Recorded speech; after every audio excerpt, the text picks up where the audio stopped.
নমস্কার, প্রতিদিনের মতন আজকে আরেকটি ব্লগ শেয়ার করবো নিবা রান্নাঘর থেকে। দেখেন সকালবেলা ঘুম থেকে উঠে দেখি বাইরে তো অনেক বৃষ্টি পড়তেছে, তার ওইদিকে আমি স্নান টান করে পূজা দিতে চলে আসলাম। পূজা টুজা দিয়ে নিলাম। আর সকাল সকাল স্নান করে পূজা দিতে হয়, কারণ ছেলেকে গিয়ে আবার আনতে হয়। আমার তো সব প্রতিদিনের এই কাজ, নিত্য কাজ সবসময় আপনাদের সাথে শেয়ার করি, সবসময় যা কিছুই করি। তো পূজা দিয়ে তারপর নাস্তা বানিয়ে নিলাম, তো রুটি বানিয়ে নিলাম। তো ছেলে তো একটু তরকারি দিয়ে খেয়ে নেবে, ডিম আছে। আর আমার জন্য একটু চা বানিয়ে নিলাম। আর আমি তো চা পাগল, চা না হলে হয় না। আমি পরোটা একটু চা দিয়ে খাবো। একটা রুটি আমি তেল দিয়ে ভাজি করে নিলাম। পরোটা একটু চা দিয়ে খেতে ভালো লাগে।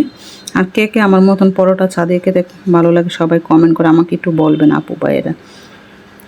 তো আর দুপুরে কী কী রান্না করব সব কিছু কাটাকাটি করে জোগাড় করে নিলাম।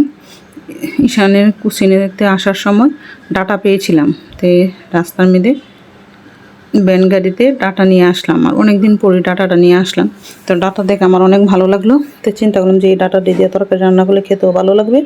তো আপনার ভাই বলছিল ঝিঙ্গা দিয়ে তরকারি রান্না করার জন্য, ঝিঙ্গা নিয়ে আসছিল।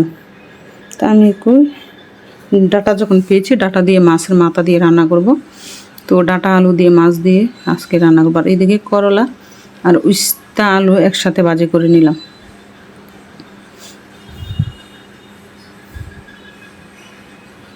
তো অনেক কিছুই আজকে রান্না করলাম।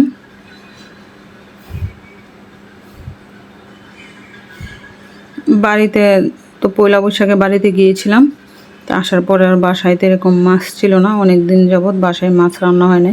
তো আপনার ভাইয়ে কালকে বিকেলে একটা রুই মাছ নিয়ে আসছে। তো আমি অনেক সময় বিকালবেলা মাছ আনলে দেখি, তারপরে দেখলাম যে মাছটা ভালোই, কন্যা মাছটা তাজা মাছ। তো রুই মাছ সবসময় পছন্দ, কিন্তু কী আর করবো। তো রুই মাছ নিয়ে আসলো। তারপরে তো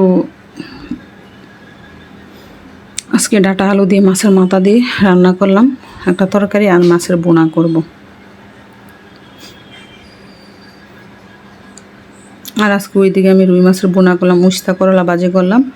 আর ওইদিকে দেখেন আজকে ডাটা শাকও রান্না করব। কিন্তু ডাটা শাকটা কিন্তু খেতে সেই হয়েছিল, নরম ছিল, শাকগুলা অনেক ভালো লেগেছে, ডাটাগুলাও খেতে অনেক ভালো হয়েছিল, অনেক স্বাদ ছিল। কারণ ডাটাটা দেখেই বোঝা যায় যে ডাটাটা কতটা স্বাদ হবে।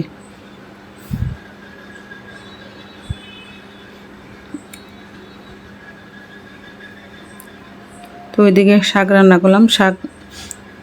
বেশি শাক রান্না করলে দেখা যায় খাওয়া হয় না, তো অল্প করে রান্না করলাম যেন দুপুরেই শেষ হয়ে যায়। আর উস্তা আলু ভাজি করে নিলাম। আর ওইদিকে দেখেন মাছের বোনাও রান্না করেছি সবার জন্য। আর ডাটা আলু দিয়ে মাছের মাথা দিয়ে তরকারি রান্না করলাম দেখেন। তারপরে আপনার ভাইয়ে তো আমরা খাওয়া দাওয়া করে নিলাম দুপুরে।